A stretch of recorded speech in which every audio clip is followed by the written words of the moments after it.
Olá a todos e todas. Essa semana vamos discutir críticas ao cognitivismo clássico.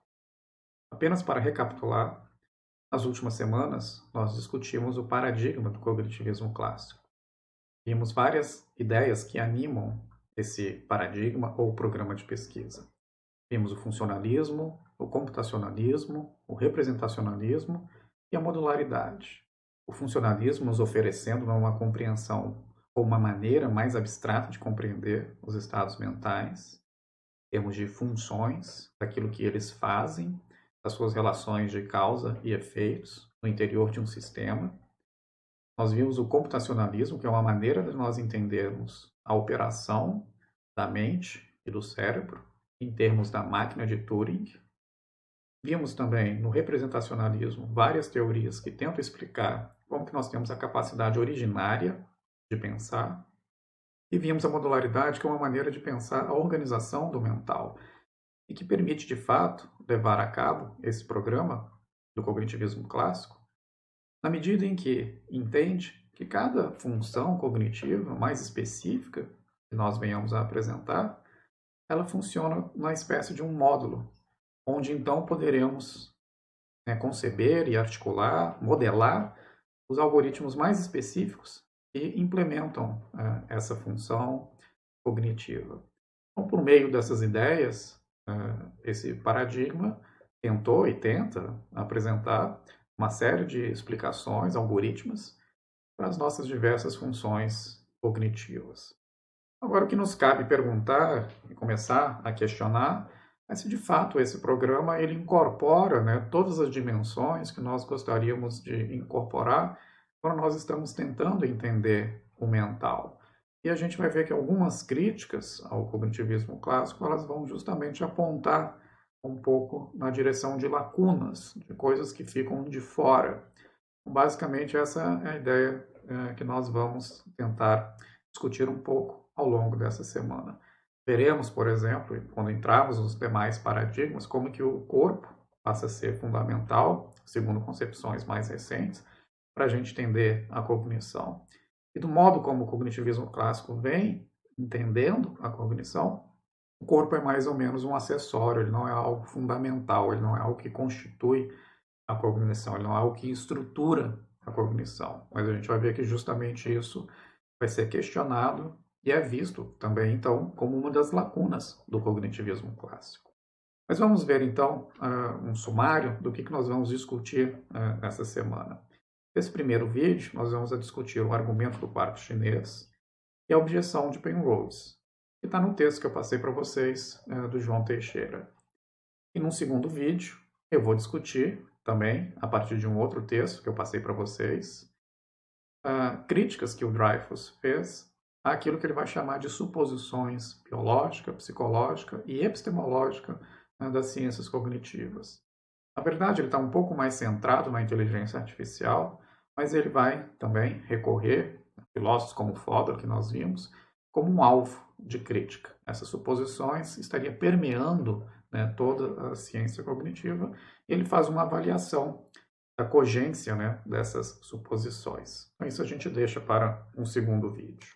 Bom, vamos começar então discutindo o argumento do quarto chinês, que foi proposto pelo filósofo Searle, que ainda se encontra vivo e é, digamos assim, um expoente também na filosofia da mente, na filosofia das ciências sociais. Ele tem uma vasta obra também sobre a ontologia dos fenômenos sociais e também, claro, aqui na filosofia das ciências cognitivas. O argumento do quarto chinês, ele pode ser visto, em parte, como colocando uma dificuldade para o alcance do teste de Turing, que nós discutimos na semana passada ou na semana retrasada. Lembra que no teste de Turing nós éramos levados a pensar que se uma máquina pode confundir um julgador com respeito a se ela é um computador ou um ser humano, então ela passando no teste, nós seríamos levados a pensar que essa máquina é inteligente ou pensa, justamente porque ela consegue produzir o mesmo comportamento que um ser humano inteligente produz. Uma das críticas é que, bom, talvez essa máquina apenas imite né, o comportamento de alguém que pensa, mas não consegue reproduzir justamente aquilo que causa o pensamento. Então, nesse sentido, o teste de Turing não seria suficiente para o pensamento. E é justamente algo nessa direção que o argumento do quarto chinês vai tentar mostrar.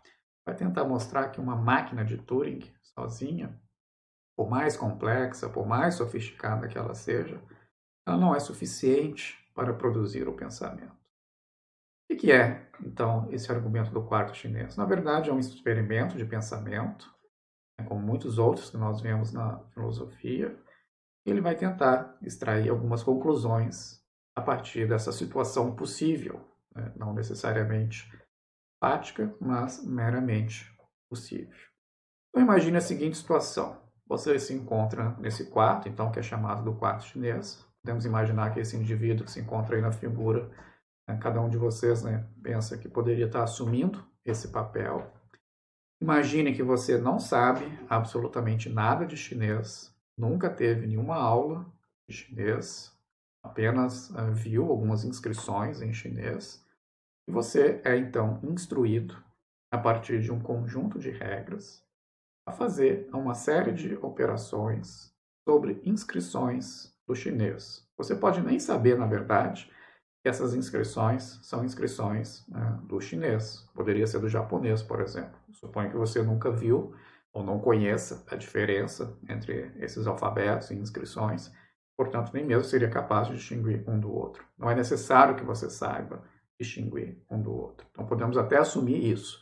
Você não só não sabe chinês, como não sabe que esses símbolos que você está manipulando são do chinês. Mas você sabe reconhecer esses símbolos e, de acordo com essas regras, né, dados os símbolos ou um conjunto de símbolos lhe é dado, você consegue, seguindo essas regras, transformar em uma outra sequência de símbolos. Então, basicamente, o que vai acontecer nesse quarto chinês é que você vai receber, através de uma caixinha, uma série de inscrições, uma sequência de símbolos. Você vai olhar nessa tabela, nessas regras, aonde que está a entrada para esse conjunto de símbolos que você está reconhecendo, né, que você recebeu. Vai ver exatamente qual que seria a saída, o que a regra diz que você deveria, né, produzir como saída, e aí você vai colocar numa outra caixinha, né, esses símbolos, que seriam então a transformação que você está fazendo sobre aqueles símbolos de entrada. Então, essas regras simplesmente dizem, olha, se você está vendo os símbolos tais, tais, tais, então você produz, né, no papel, escreve, ou simplesmente já tem lá mais ou menos escrito, você só precisa escolher os símbolos tais, tais, tais, e deposita aqui na caixinha de saída. Então, basicamente é isso que você faz. Você opera uma regra que vai transformar símbolos em outros símbolos. Basicamente muito próximo daquilo que nós vimos que uma máquina de Turing parece fazer. Agora o senhor vai dizer o seguinte, imagina que essa sala, ela se encontra, vamos dizer, dentro de Pequim, e é tipo um terminal, ela funciona como um terminal para os habitantes da cidade, para que eles encontrem, né, a localização de determinadas instituições, ruas, praças e assim por diante. Então eles colocam numa janelinha que aparece as frases indicando eu quero saber onde é tal lugar, e aí do outro lado, uma outra janelinha vai aparecer, né, a resposta. E aí basicamente o que você está fazendo é justamente respondendo a essas questões que estão lhe sendo colocadas, né, pelos habitantes que estão por ali passando e têm dúvidas sobre, né, onde encontrar determinados lugares. Você opera essas através, né, da tabelinha, você opera as respostas. Através da tabela, você vai operar sobre as perguntas que lhe são feitas e vai responder, uma vez que você encontre os símbolos correspondentes. Para quem está de fora, né, não há nenhum conhecimento acerca do que está acontecendo ali dentro. Para quem está de fora, parece, né, que a pessoa que está ali dentro, ela entende, ou seja lá o que for que está operando, né, essas perguntas, demonstra, né, algum entendimento das perguntas, já que as respostas são, conforme aquilo que é esperado. A pessoa consegue identificar o tal lugar, tal instituto fica em tal rua, tal praça fica a 3, 4 quarteirões seguindo à direita e assim por diante. Então, pelas respostas, são bastante coerentes com as perguntas. Para quem está do lado de fora, parece que está demonstrando uma compreensão do chinês. Mas como no nosso experimento mental, a gente parte justamente da suposição, e é assim que ele é concebido, de que a pessoa que está operando essas regras tem zero compreensão do chinês, nem sabe que esses símbolos são do chinês. A conclusão que o senhor vai tirar é, olha, essa pessoa não compreende chinês e ela é como se fosse justamente a máquina de Turing ou o computador que está operando um conjunto de regras e que também não manifesta absolutamente nenhum tipo de compreensão. Então, computadores ou máquinas de Turing que estão operando só sobre símbolos, eles não conseguem, eles não têm compreensão daquilo que eles estão fazendo. E por isso mesmo eles não podem exibir pensamento ou inteligência. Eles não têm, é isso que o Husserl vai dizer, eles não têm a capacidade de pensar sobre aquilo que é referido pelos símbolos que eles estão usando. Lembramos que a máquina de Turing opera só sobre símbolos e, de fato, nós levantamos a questão, bom, como que esses símbolos representam alguma coisa? E é justamente isso que o Searle está tentando resgatar aqui. Computadores não representam. Eles não representam, eles não pensam. Isso coloca um problema justamente para o teste de Turing, que, quando muito, poderia ser visto como necessário, mas não como suficiente para o pensamento. Então, basicamente, o que o Searle vai concluir, a partir das seguintes premissas, é o seguinte. Primeiro, ele está dizendo, olha, os algoritmos eles são formais, são meramente sintáticos. Significa que eles operam apenas sobre símbolos que não têm ainda nenhum significado. Reconhece determinados tipos de símbolos e faz operações sobre esses símbolos. Quando a gente está no nível formal, a gente está falando apenas de regras puramente sintáticas. No entanto, o que nós temos de diferente, então, das máquinas de Turing? A mente humana, ela opera sobre conteúdos mentais. Aí a gente entra num novo nível, um nível da semântica, em que símbolos com os quais nós operamos, eles se referem a alguma coisa, eles estão direcionados a alguma coisa. É assim que a mente humana funciona.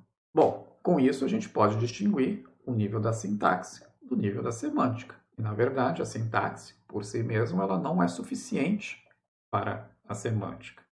Bom, dado essas três suposições, a gente pode concluir que programas, os algoritmos, eles não são nem constitutivos, nem suficientes para a mente.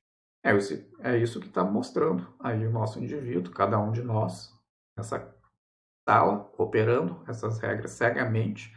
Ou seja, a gente age em conformidade com essas regras, mas a gente não compreende essas regras. Transformação de símbolos, a gente não compreende que elas são regras, de alguma maneira, manipulam o chinês, a língua chinesa, e permite, então, a transformação de um tipo de frase em outro tipo de frase. Então, no certo sentido, nós não compreendemos. Esse indivíduo que está aí dentro não compreende a gramática do chinês, assim como a máquina de Turing não compreende, vamos supor se ela é uma calculadora, ela não compreende exatamente as operações matemáticas que ela executa num nível puramente sintático. Falta a ela justamente a capacidade de pensar acerca das operações que ela está realizando. Então, nesse sentido, conclui-se, que programas não são nem constitutivos, nem suficientes para a mente. Bom, há uma série de respostas que são apresentadas para esse argumento e que nos permite situar um pouco qual que é o alcance também dessa objeção, que coloca alguma dificuldade, pelo menos a abrangência, digamos assim, do programa do cognitivismo clássico, ou pelo menos de uma das teses do cognitivismo clássico, que é o computacionalismo, ou seja, ele sozinho talvez não seja suficiente para poder dar conta do pensamento. Por isso, uma máquina de Turing sozinha não seja suficiente para emular ou exibir um comportamento inteligente? Bom, uma série de respostas foram dadas. Uma diria o seguinte: olha, você entende o chinês? Aquela pessoa que está ali dentro daquela caixinha, ela entende o chinês, mas você não sabe que entende. Então você está se comportando, né, segundo as regras do chinês, porque você está transformando perguntas em chinês, em respostas no chinês. Basicamente, uma pessoa que interage com outras e responde a perguntas, ela estaria fazendo exatamente a mesma coisa. Só que nesse caso você simplesmente não sabe que entende chinês. Muitos outros domínios em que a gente pode desempenhar uma certa habilidade sem saber que tem essa habilidade. Mas no caso da compreensão de uma língua, parece meio difícil a gente exibir uma habilidade sem saber que a gente tem essa habilidade. E mais do que isso, no fundo, a gente começou o experimento de pensamento justamente assumindo que o indivíduo não entende chinês. Então, afirmar isso é justamente contra aquilo que foi colocado pelo experimento de pensamento. Então, a segunda resposta é dizer que você não entende chinês, não está em conformidade com o experimento de pensamento, mas que um subsistema seu entende, do qual, inclusive, você não está consciente. Lembra que a gente já fez a distinção entre sistemas pessoais e sistemas subpessoais. Então, muito do processamento visual ele é subpessoal, ele ocorre sem que o indivíduo tenha ciência desse processamento que está ocorrendo. E algo muito semelhante ocorreria aqui.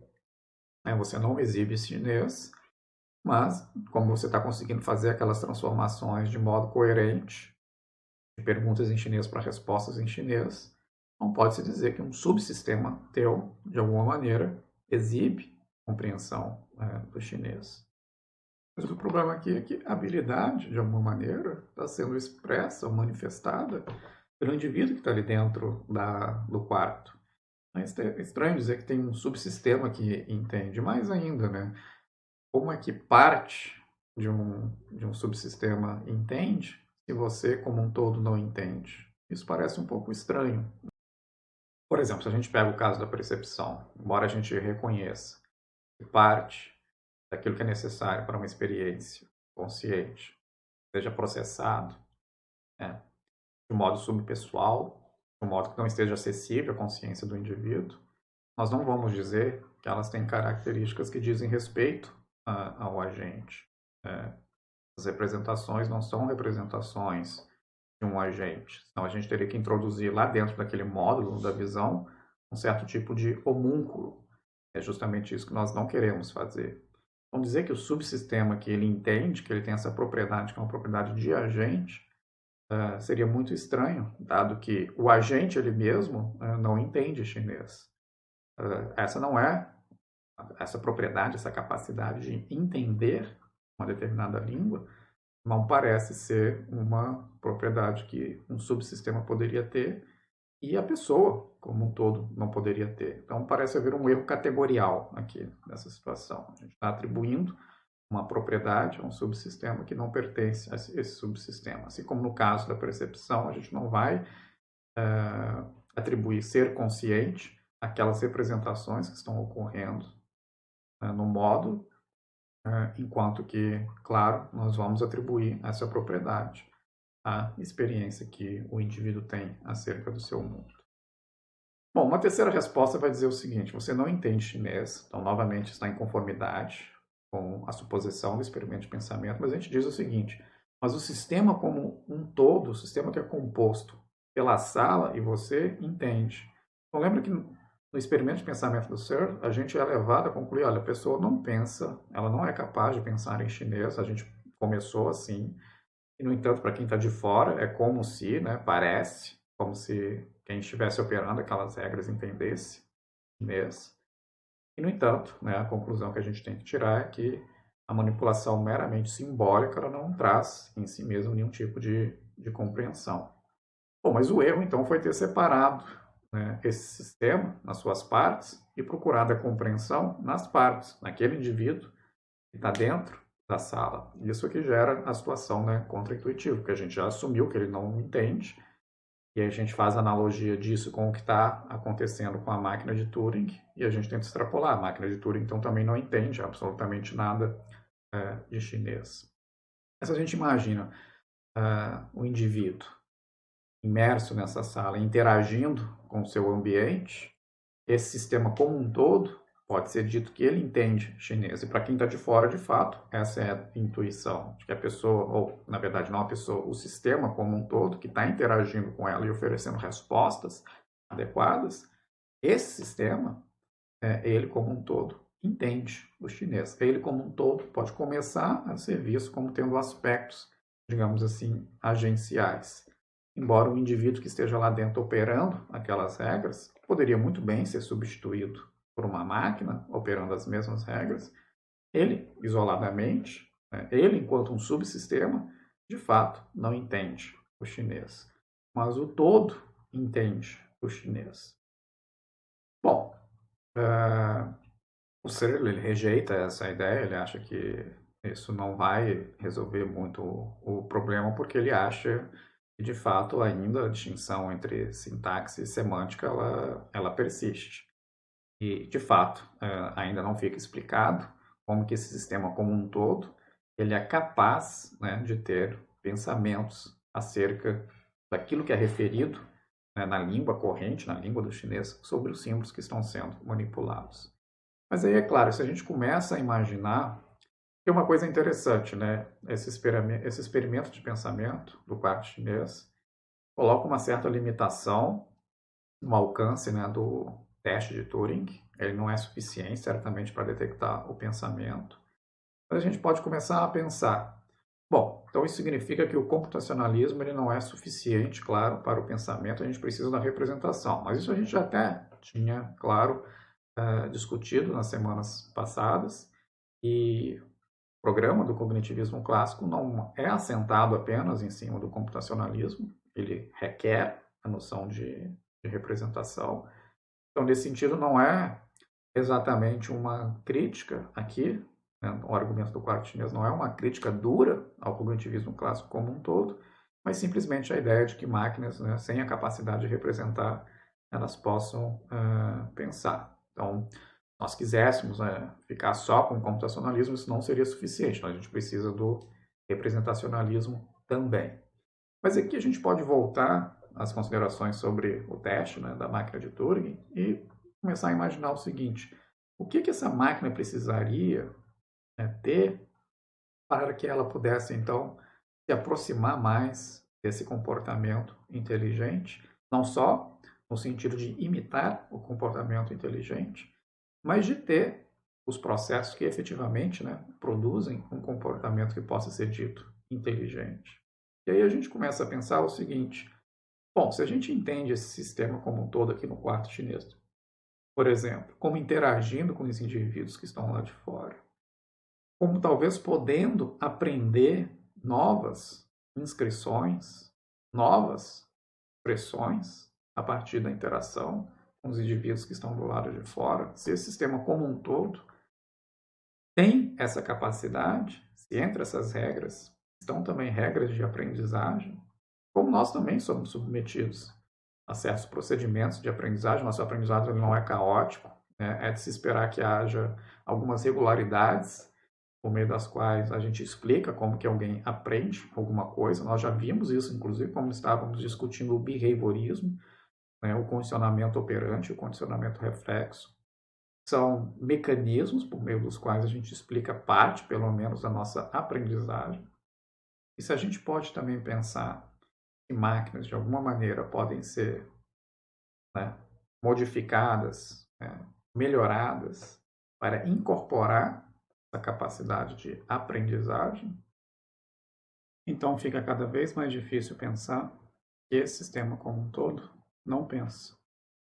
Então o indivíduo consegue colocar uma inscrição do tipo: isto é uma mesa, tem uma câmera, vamos supor, por meio do qual esse sistema como um todo captura imagens do que estão lá fora.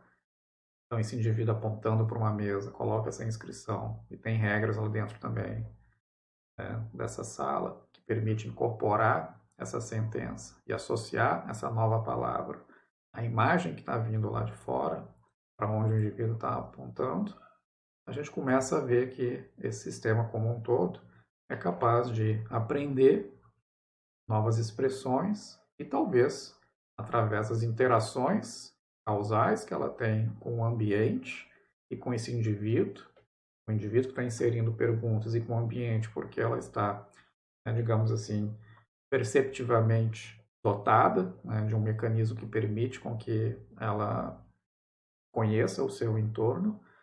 Então, através dessas interações com o ambiente, esse sistema como um todo começa a adquirir a capacidade de pensar sobre as coisas que estão ao seu redor através desses símbolos que ele manipula, que o sistema como um todo manipula. Claro que isso nos exige reconhecer que, como o Searle pretendeu, sintaxe não é suficiente. A gente precisa imaginar como que essa máquina ela poderia, através das suas interações com o ambiente, adquirir a capacidade de referir-se, né, às coisas que estão no mundo, de pensar sobre as coisas que estão no mundo. Aí, claro, a gente precisaria de entrar na discussão novamente sobre as representações e ver qual daquelas teorias ou outra teoria da representação poderia se aplicar nesse caso. Como é que, em interação com o ambiente, essa máquina poderia vir a adquirir a capacidade de referir-se a coisas no ambiente. Não seria por uma teoria via seleção natural, como a gente viu no caso das teorias teleossemânticas, mas seria por alguma outra teoria por meio da qual relações causais com o ambiente, relações interativas com o ambiente, poderia, de alguma maneira, explicar, né, que certos símbolos adquirem a capacidade de se referir a determinadas características do ambiente. Uma teoria funcional, por exemplo, foi a última que a gente discutiu, poderia talvez apresentar uma explicação nessa direção. Mas isso, de qualquer modo, já nos leva a pensar essa máquina, a máquina de Turing, por exemplo. Esse é um ponto importante. De fato, como o Turing idealizou o seu teste, só aquela conversação sem interação com o ambiente, talvez ali o Searle esteja correto, não há a possibilidade de se exibir o pensamento, se exibe quando muito, né, algo que simula o pensamento. Mas se a gente imagina essa capacidade interativa de uma máquina, claro, dotada de sentidos, da capacidade de, enfim, ver o seu entorno e de interagir com ele de alguma maneira, a gente pode começar a pensar que, bom, essa outra máquina com esses outros equipamentos, talvez ela possa vir a exibir o pensamento. Já fica mais difícil dizer aqui o que estaria faltando.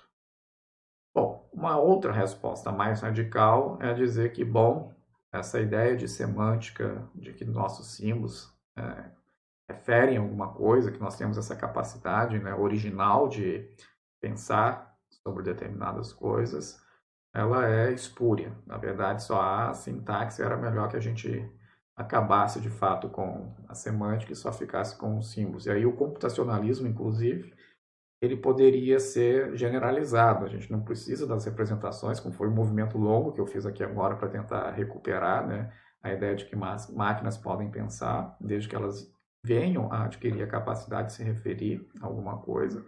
A resposta aqui mais radical seria dizer, bom, na verdade, nós não precisamos de absolutamente nada disso. O que nós precisamos, na verdade, é rever a nossa compreensão do que é o próprio pensar. Pensar é, na verdade, só manipulação de símbolos. Ela se restringe simplesmente à sintaxe. Isso volta sobre nós mesmos, porque vai dizer, bom, nós não somos muito diferentes, na verdade, embora nós tenhamos essa ilusão de que nós temos um entendimento aprofundado, uma capacidade de se referir ao que quer que seja, no fundo, a única coisa que nós estamos fazendo é, assim como a máquina de Turing, só manipulando símbolos. Nós não fazemos nada mais e nada menos do que manipular símbolos, usando símbolos das mais diferentes maneiras. Isso tem efeitos causais, isso tem antecedentes causais, mas isso vai ser suficiente para poder explicar o nosso comportamento. Então, a gente só é uma máquina talvez um pouquinho mais sofisticada do que aquelas mais simples, claro que nós vimos lá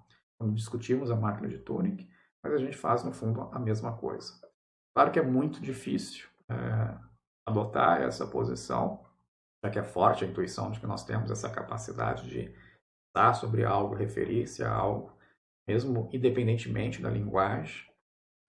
Daqueles experimentos com as crianças, né, que eu já mencionei para vocês, A criança acompanha, tem expectativas acerca do objeto, ela fica espantada quando o objeto que sai, né, por trás lá da cortina é diferente daquela que ela viu entrando por trás da cortina ou do aparato.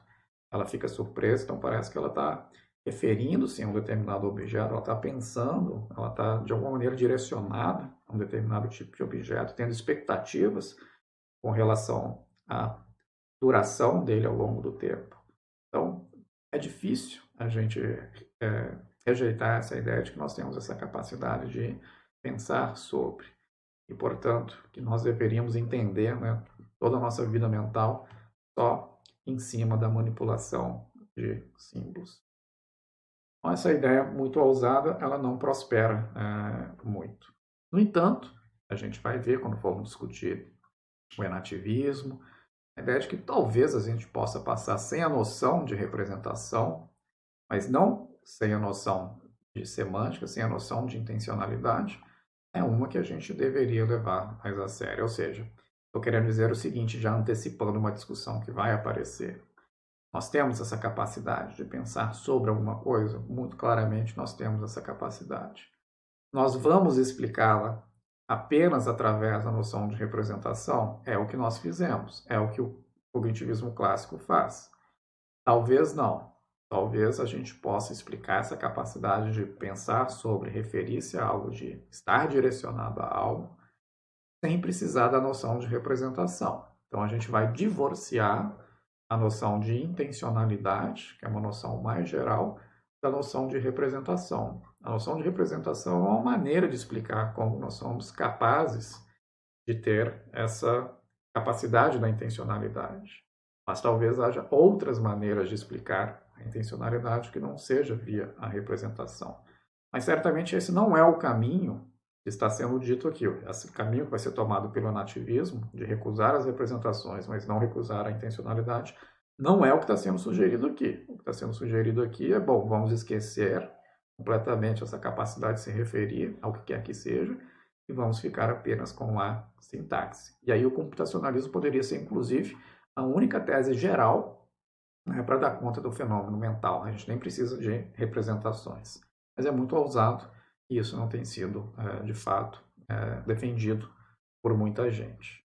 Mas essa terceira resposta aqui, ela nos força a pensar que talvez não falte muito para uma máquina de Turing para que ela exiba as características do pensamento e as características gerais do mental. Então, nesse sentido, o programa ainda não ficaria completamente abalado. E mais do que isso, algo que é dito contra, né, o Searle, veja que ele conclui, e essas frases todas aqui eu estou extraindo de um artigo do Searle, depois eu vou passar para vocês também.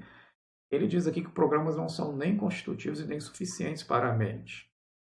Bom, antes de imaginarmos a nossa sala em interação com o ambiente, tendo uma câmera e assim por diante, a gente de fato pode concluir que ela não é suficiente, mas que ela não é constitutiva, que ela não é necessária, ou seja, que os algoritmos não são necessários para o pensamento. Isso, o experimento de pensamento do Searle dificilmente conclui, né? Então, mesmo essa frase aqui pode ser contestada. Ela está dizendo a sintaxe por si mesma não é nem constitutiva e nem suficiente para a semântica. Bom, que ela não seja suficiente, podemos concordar, mas que ela não é necessária ou constitutiva, bom, isso ele precisaria argumentar. E esse experimento de pensamento por si só não mostra em absoluto que esse seja o caso. Ou seja, uma semântica que não seja estruturada por uma sintaxe, talvez não consiga obter as propriedades que normalmente nós esperamos de uma semântica. Então, esse também é um resultado, ou essas considerações, elas limitam um pouco o resultado, ou o alcance do argumento do quarto chinês. Bom, vamos agora passar para a próxima crítica, que é o argumento de Penrose. Basicamente, o que o Penrose vai fazer, ele vai tentar extrair certas consequências da prova de Gödel, da prova acerca da incompletude. Ele vai tentar sugerir que, se a gente toma seriamente essa prova, a gente vai ver que seres humanos têm capacidades que máquinas, como a máquina de Turing, não possuem. Não vai ser estritamente necessário a gente entrar aqui nos detalhes da prova de Gödel, basta a gente entender exatamente o que está sendo provado por esse teorema, para a gente tentar ver qual que é essa conclusão, né, que o Penrose está tentando extrair e defender. Bom, para quem tiver interesse em conhecer um pouco mais, né, a prova de Gödel, tem esse livro, aí para vocês também ver, tem em português e tem também em inglês, é do Ernest Nagel e do Newman. É talvez uma das apresentações mais didáticas, pelo menos que eu conheço, que eu tenho notícia, da prova e do teorema de Gödel. E para quem tiver interesse, então eu recomendo fortemente. Vocês veem aí, pela perspectiva, tem uma edição em português e a edição original em inglês, né, para quem tiver interesse. Mas o que ele vai dizer, então, antes de entrar ali nas respostas? Ele basicamente vai dizer o seguinte: olha, o teorema da incompletude diz basicamente o seguinte. Então, pega um sistema formal, por exemplo, cálculo de predicados de primeira ordem. Esse que vocês estudaram, ou vão estudar, ou estão estudando em lógica 1. Se esse cálculo, né, esse sistema formal, ele é consistente, então tem pelo menos um teorema desse sistema que nós não conseguimos provar, mas que nós sabemos que ele é verdadeiro. Então ele diria o seguinte: como há uma outra prova também, que aí vem de Church e do próprio Turing, que mostra que há uma correspondência, por exemplo, entre o cálculo de primeira ordem e as máquinas de Turing. Então eu posso fazer uma máquina de Turing, por exemplo, provar teoremas do cálculo de primeira ordem. Dada, então, essa congruência entre esses dois sistemas, as máquinas de Turing e um sistema formal do tipo do cálculo de predicados de primeira ordem, então também essa máquina de Turing não poderia saber, dado, né, a suposição aí desse sistema formal como sendo consistente, ela não poderia provar um determinado teorema desse mesmo cálculo, né, do cálculo de predicados de primeira ordem. Então ela teria uma limitação que nós não temos, porque essa máquina de Turing ela não consegue provar um determinado teorema que nós sabemos que é verdadeiro. Então nós somos capazes de fazer uma coisa que as máquinas não é capaz de fazer. Nós temos uma intuição por meio da qual nós sabemos que um determinado teorema que não pode ser provado a partir dos seus axiomas, né, num sistema que é consistente, sempre vai haver pelo menos um teorema num sistema consistente que não pode ser provado a partir dos axiomas desse sistema. Mas isso nós sabemos, alguns diriam, nós conseguimos saber que esse teorema é verdadeiro, enquanto a máquina de Turing, ou um provador qualquer, não poderia saber. Então, isso mostra que nós temos uma capacidade matemática que vai além da capacidade de prova dedutiva, que essa pode ser, né, emulada muito bem por uma máquina de Turing, e a gente tem diversos provadores, né, de teoremas lógicos e matemáticos, mas ela não teria essa limitação.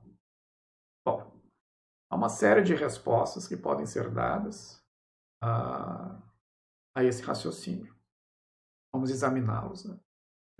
Primeira consideração é que não fica completamente claro, através das considerações que eu fiz, exatamente o que o Gödel está provando. O que ele prova é o seguinte, é mais ou menos um condicional. Se T, que é um sistema formal, cálculo de predicados de primeira ordem, é consistente, então há um teorema, U, que eu vou chamar aqui U, desse sistema, que é verdadeiro e que não pode ser provado. Basicamente é isso que ele prova. Agora, o que é interessante é que isso que ele prova, uma máquina de Turing também pode provar. Ele pode provar esse condicional. Se T é consistente, então há um teorema de U de T que é verdadeiro. Tanto quanto nós. E qual que seria a diferença? É que nós saberíamos que U é verdadeiro, independentemente de prova, enquanto uma máquina não pode sabê-lo, já que ela não pode prová-lo.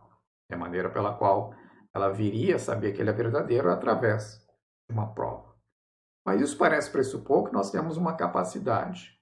Não é a da prova matemática, já que as provas matemáticas podem ser emuladas por uma máquina de Turing. Então nós temos uma capacidade que não é pela prova, para poder saber que, por exemplo, esse teorema ele é verdadeiro. Então, nós temos uma espécie de uma intuição. O próprio Gödel defendeu algo nessas linhas. Mas o que se pode dizer em resposta é, bom, será que a gente sabe mesmo que esse teorema ele é verdadeiro? Será que essa faculdade intuitiva é uma que nós possamos, de fato, atribuir aos indivíduos e que as máquinas não teriam?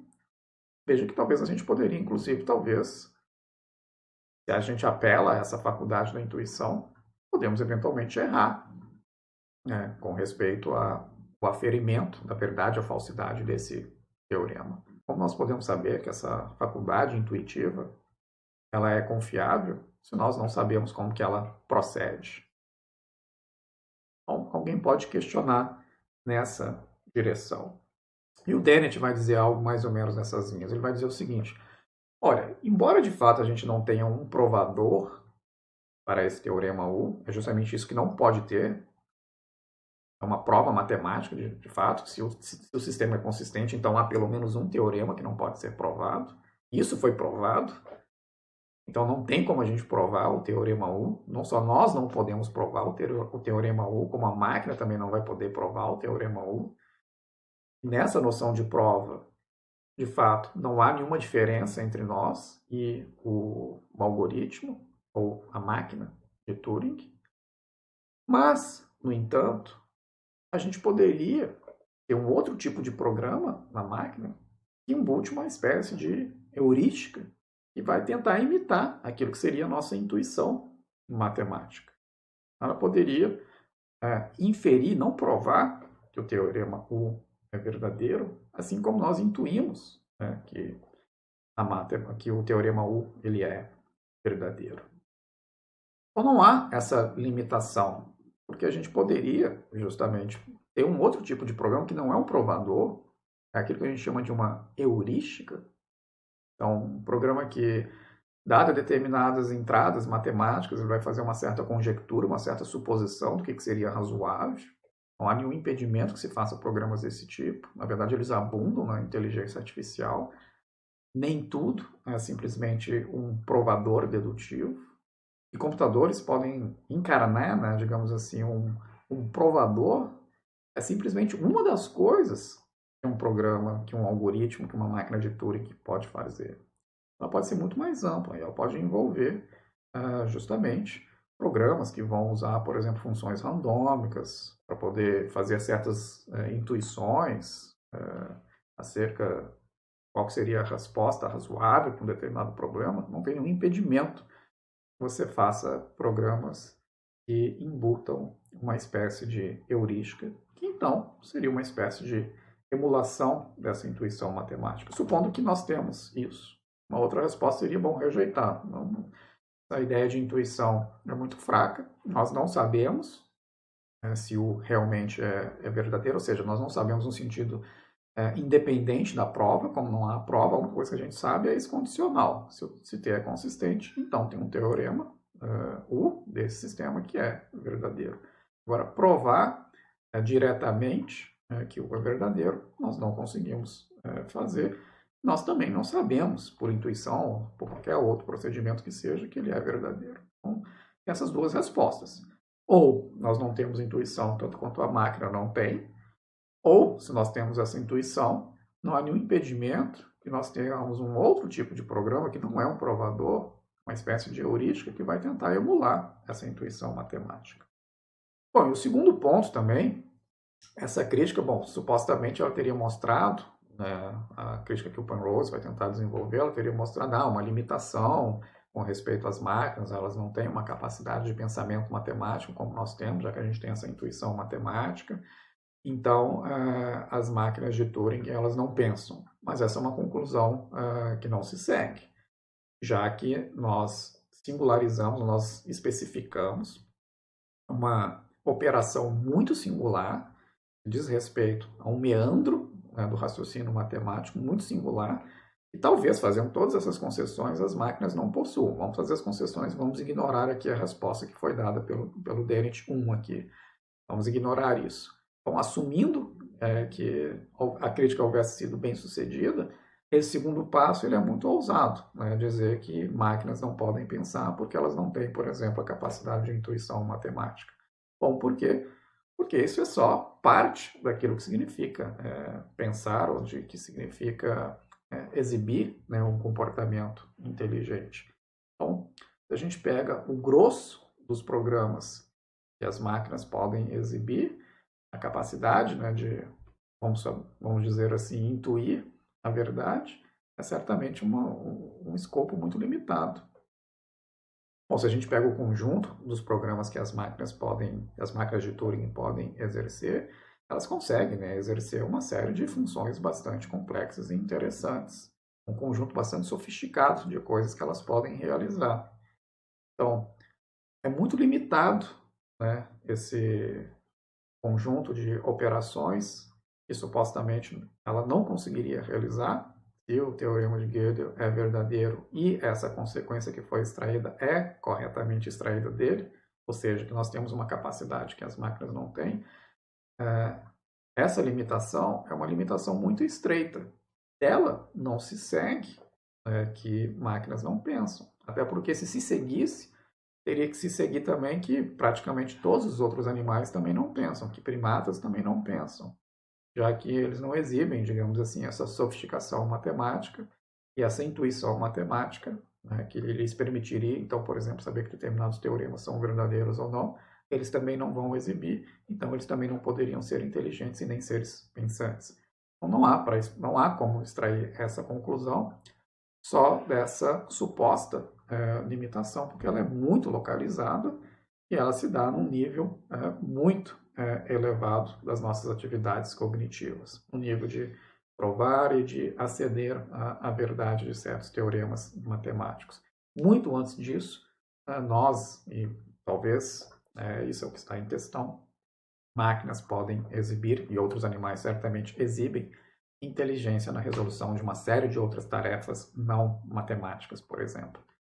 Então, essa consequência que se tentou extrair, ela precisa ser, ainda que se conceda ela precisa ser limitada e contextualizada. Bom, nada disso então depõe ainda fortemente contra o programa do cognitivismo clássico, embora vá apontando algumas limitações e algumas dificuldades. No próximo vídeo a gente vai discutir argumentos que o Dreyfus lançou e que parecem atingir, ele pretende que atinja de modo mais contundente o que ele vai chamar de suposições que são feitas pela inteligência artificial e as ciências cognitivas.